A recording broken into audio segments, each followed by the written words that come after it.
Hey guys, welcome back to our YouTube channel, and in today's video I'm gonna show you how to change iPhone passcode.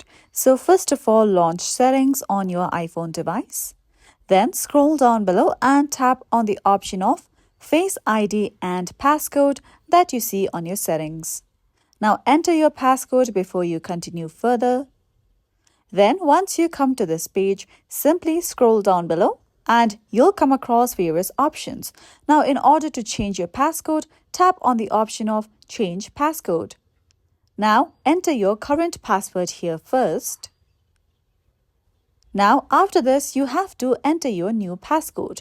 Also, for the next 72 hours, you can use your previous passcode to unlock your phone. You can go to Passcode Options and set your numeric code accordingly.